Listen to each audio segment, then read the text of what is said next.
Hello, and welcome to Cinephellas. That's right, Cinephellas, the only place where our movie reviews are fantastic, even if it's just the three of us. Oh, Well, one thing that's for real is that we're here to talk about the new Marvel movie, the Fantastic Four, and it's I believe is it like the fourth attempt at this movie? Because they had one in like '94, they had I the think. unreleased and then the '05 and then this would be the Team. fourth one. Yeah. All right, yeah, well, the fourth time might be the charm because we got a great cast here. We got Pedro Pascal and so many other people. But before we get any more into it, let's have a look at some of the trailer.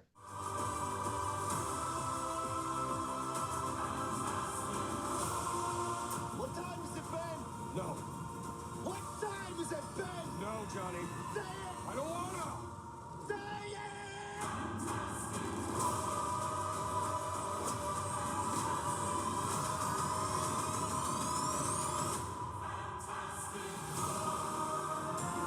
All right, well, I'm gonna get right into this. Obviously, people are gonna compare it to like Superman and like which one won, Superman or like Fantastic Four. I'm gonna go with Superman actually on this because I like Fantastic Four. And Kev, we were kind of talking about it a little bit. I just felt like they were missing those characteristics of what made them who Yeah. they are. So I'll let you talk on that for a little bit. Yeah, so I liked Superman better, but it's not like a knock against this movie. I liked it. It turned out better than I thought. But there was something missing, and I don't know. The 2005 one is a guilty pleasure for me, mainly because those characters have a lot of personality in them, and I think that's what was kind of missing here. I don't know. The family dynamic was pretty good, but individually, like I don't know. Besides Sue, I really didn't feel connected to anybody. Gonna say like going back to like the '05 movie, like they had like the characteristics of what made them the Fantastic Four, like Yeah. Johnny Storm being a ladies' man, or Ben Grimm kind of being the tough guy, or Reed like the father figure. Just they didn't have that in this movie. And I know we don't need an origin story. God knows we don't need that. But like just having those characteristics, I think splashing in there a little bit would have made for like characters I actually care about. And I just thought Sue Storm in this was like a robot talking to a traffic light. She just didn't have any personality at all. Really? Oh, She I didn't feel like human Vanessa to me at all. Kirby. Oh, wow. Okay, we disagree on that. This is the base of any big I hate to use meal, but since Herbie cooked, here we go. This is the good start to a good roux to what's gonna hopefully be a good soup, a stew, a meal. And in that, you already have Thunderbolts in there.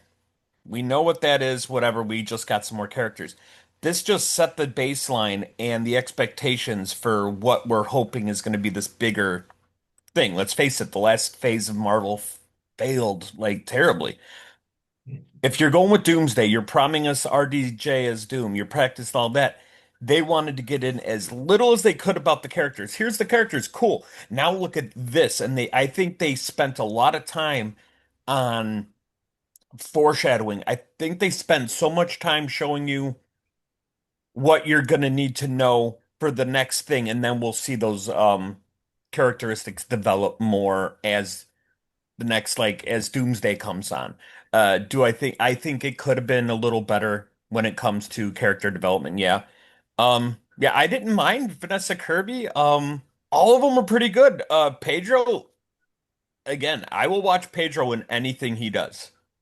I think he was a good Reed Richards. I think the entire cast was very well casted. I especially the Ben's like, just grim all together. That's exactly who's supposed to be. Just a New Yorker who, was on the rough side for a while. Like I think they played it well.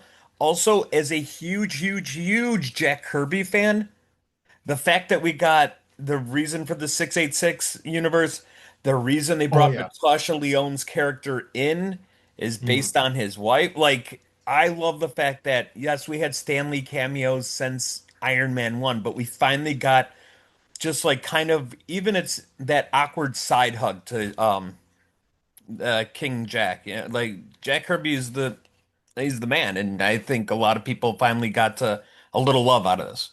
And you notice the spaceship was Excelsior. I thought that was Hmm. pretty That cool. was that was a Mhm. nice touch. Yeah, I thought one of the best sequences in the movie, and also one of the best sequences in Marvel in the past few movies. I loved when the Silver Surfer was chasing them. I thought that was Mhm. incredible. I thought that was the peak of the movie. I like that better than the final confrontation with Galactus. It had an Really? Okay. epic feel. It had a make it or break it feel to it. Yeah. Like Mhm. that's the edge of your seat thing. Although the fight with Galactus, my little one, he's on the edge of his seat, grabbing onto things as, Galactus goes in. And then when the hand, he jumps up, he's like, what the? Like, he got into it. And so I think I keep giving high marks to a lot of superhero movies, not just because I'm a comic nerd, but also I bring kids with me, I bring my boys, and to see it through their different personalities, then, like, it gets me excited. So I feel like I might be on a little bit of a bias here. Did any of you get the Galactus popcorn bucket? No, I saw two people buy it though. It was $80, and that thing was big. That It's huge. dwarfed My the friend got large one, and it's Regal like cup. this big. Yeah, Yeah, it had to be like this, and I know you can't see scale where I am, but it was no, like big. it was huge, and I'm like, how do you even eat popcorn out of something that big? It's like it's clearly just for looks. Yeah, of course. I But went But to a going back, AMC and they had a Herbie. They had a Herbie one. yeah, I I liked saw that Herbie. too. Herbie was cool. Mhm. It was perfectly done because that wasn't in the other Fantastic Fours, right? Herbie. No, Yeah. No, he was in the comics, and then I Yes. believe in the cartoon shows in the way way back in the day. I loved you may connect with this point, Bob. I love the look of it. I thought the production value and the score added a lot to this movie. This was a 70s movie. Like this looked the 70s. This smelled of the 70s. Everything about that put me in that world. Yeah. And I love it's like Madman style but futuristic. So I love that time period. Mhm. I love the suits, the hats, and I thought they did a very good job establishing that world. and one thing with Galactus, just going back to Galactus for a minute, like Bob, you probably know more about the character than I do, but Galactus was, in my opinion, he was terrifying in this movie. Like just Yeah. when they show how big he is and when he's walking through the city, I'm like, these people are fucked. When they had him, when you saw the shadow before he really manifested, I was like, oh, that's badass. And from the preview, I was like, all right, we know we're gonna see him. But when he jumped out and went there and like stood next to the Statue of Liberty, and then you had to go per scale, like, oh shit, okay, all right, Yeah. like you start. This was awesome. You know what I mean? Like in the comics, it makes it look like he's a So like, yeah, no, I thought this was an amazing. This was a better Galactus than I was even hoping for. In the cloud. Yeah. Oh, Jesus. Oh, the dust bunny coming over the Yeah, earth. the dust bunny, the space dust bunny. Yep. Yeah, that was terrible. But no, but to me, Galactus was actually the best part of the movie. I loved it. And even the little things like when he grabs like the tree and for some reason he smells it and Johnny Storm's like, what the fuck is this guy doing? I Yeah. thought that was actually pretty funny. But like, yeah, to me, Galactus was like the movie for me. Like if I'm gonna go back and watch this, it's gonna be for Galactus, that Silver Surfer scene, and that's pretty much it. And I hate to say it, but I feel like the Fantastic Four, for me at least, were the weakest part of the movie. I really liked the movie, but I'm wondering if I like the anticipation more. Mhm. Did I really like this movie, or was I pulling components from it in hopes of like almost dreamcasting or whatever is going to happen in the next movie? You know what I mean? Like, Mhm. there's a lot of me that's like, okay, now we got to set realistic expectations, but like, I think this is a good start. Like I said, it's a good start. And not to be the Debbie Downer tonight, but this, in my opinion, this movie feels like a movie that should have been 2 hours and like 20 minutes, and you can tell they were chopping up the movie Yeah. like that. Yeah, Yeah, there's you like, there's like a line in the trailer that they didn't have in the movie, and I thought was effective. It's when who was it? It was Reed Richards basically looking at the negatives of all their powers, and he said mhm. something like, what's the Rock's name? The real name, Ben, right? I was gonna say Yeah. Dwayne. Yeah, Yeah, my bad. No, he was saying like, "Oh, Ben's a rock," and then she flips it and kind of is like, in an emotional way, it's like, "Yeah, Ben's always been the rock. Like he's been there for." I thought taking that line out, and I assume there were more instances like that we get connected to the characters. I thought, that wasn't smart. No, and I feel like when I buy this on Blu-ray, the extended version, it's going to be like that Zack Snyder Justice League, where I'm like, the extended version is actually a little bit better. Yeah, But yeah, just like those moments, like even when Ben Grimm is looking at himself in like the reflection of the TV, and he looks a little sad, and then he looks at the girl across the street like, oh, I wonder if she's gonna like me or anything. That was good, but I felt like that was once again part of something bigger. Yeah. Yeah, we all got glimpses of what they are, but yeah, maybe there will be a Snyder cut, if you will. You see it on IMAX, guys? You saw it Huh? on IMAX? Do you see it on? No, Oh, no. Okay. You want to see if it holds up, Bob, and you want to see Galactus again. I highly suggest you see this on IMAX. I saw this on IMAX. Yeah. That Galactus scene you're gonna love, Nile. If you love Galactus on a normal screen, you'll love him on the big screen. someone was like, "Do you want to see it in IMAX?" And I said no. So Oh now I no. feel like I should.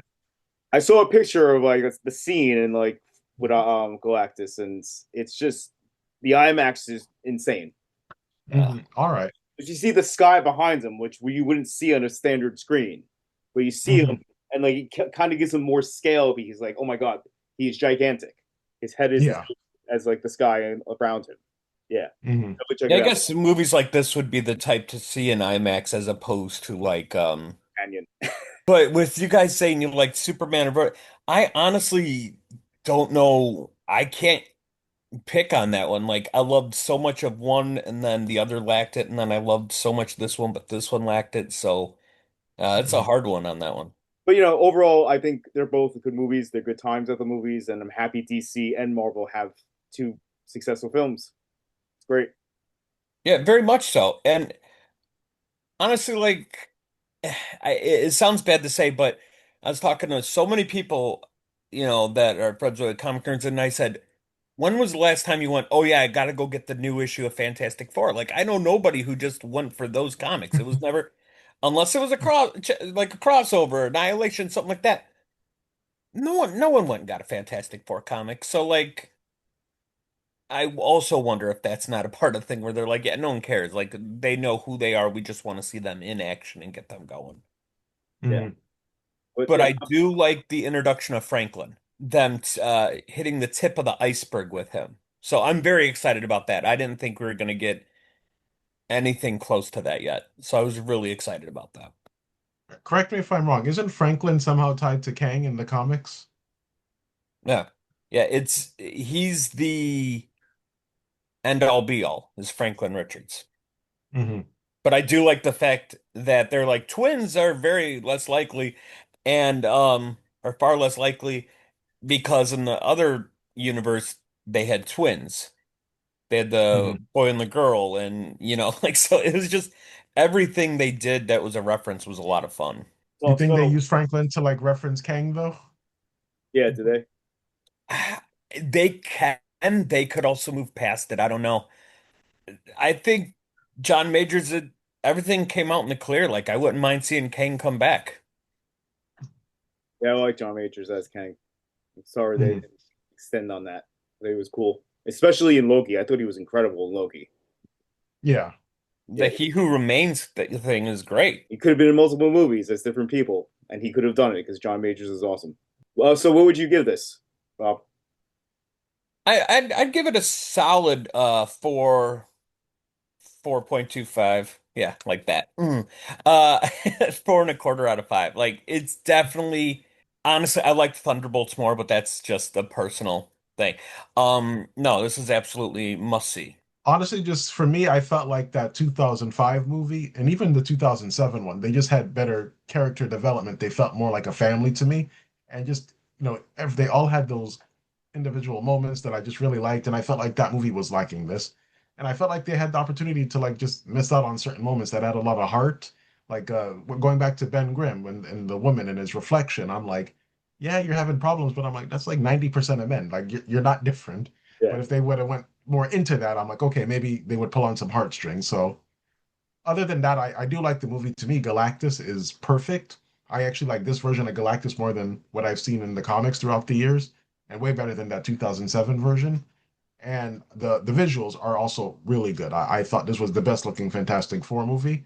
So I don't want to come off like I'm hating the movie. I really don't. I like it, but I did not love it. So I'm gonna give it like a 4 out of 5, only because this is something I would watch again. And I feel like in that extended cut, which I know I'm gonna end up seeing on Blu-ray, there's a better movie in there. yeah. So basically, everything you said, Niall, I agree with, but I'm gonna go lower. I'm gonna go 3 out of 5. Oh, Three, really? Okay. whole Yeah, number down. yeah. But better than the 2015 one. We can all agree on that one. Oh, Yeah, you forgot the about it. 2015 That's one. how bad it is. You forgot about it. Yeah, I literally remember how not to go on a different topic, but remember Ben Grimm in the 2015 one? He looked horrible. He looked like a piece of Popeye's chicken or something. Yeah. He Yeah, looks yeah, terrible. there is a part in the comics where there's Doom is represented as so many different things, but the best Doom they have is the one where, because Doom wears the mask because he was horribly disfigured and stuff like that.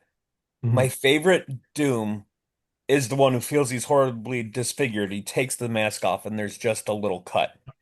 Yeah. I know Oh, it's exactly cool. what you're talking And about. he's the most egotistical as like it shows how much perfection means to him and how Oh, that's cool. arrogant he I like is. that. And I always thought that was the greatest thing where they're like, and they reveal, and it's just this, and you're just like, what the hell? And now I'm horribly disfigured. And you're just like, holy shit, like this guy's way, like it was just like I said, the amount of arrogance and ego and stuff. It was absolutely fantastic. I really hope that's the RDJ we get because Yes, he would kill it. that sounds like Neil Strauss, not Neil Strauss, the guy from Oppenheimer. He'll play like that, maybe. Yeah. Yeah. Yeah, Strauss. Yeah, Very pompous yeah. and his seat was open. Yes, I saw that. Yes, I did see that. His seat was open Yes, with at the the Future United Nations. Foundation. Yeah, that was cool. So But I'm very excited about Doomsday now. Yeah, and that mid-credit scene I actually liked more than the end credit scene. oh yeah, that was second one was stupid.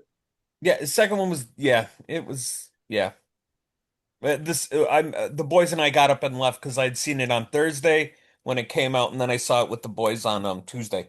All right, well, that was fantastic, obviously, to talk about it with you guys. And, stay tuned for Cinephellas. We have a lot more stuff coming up. I know you guys recently reviewed Superman, and we're going to have some other things coming up. I'm actually going to see some new movies this weekend. I know Weapons is coming out. I'm very excited about that. And I'm going to check out Naked Gun. What are you guys seeing? I'm hoping for those two as well. Yeah, same here. Yeah. Just don't Mm. see. I'm gonna review it, guys, on a single review. But I know what you did last summer, and oh my god, You're wishing you didn't know anything. awful. But I'll say that for the review. Yeah, and other than that, I saw Final Destination Bloodline, and to me, that was actually the best Final Destination movie. Yeah, yeah, it was freaking great.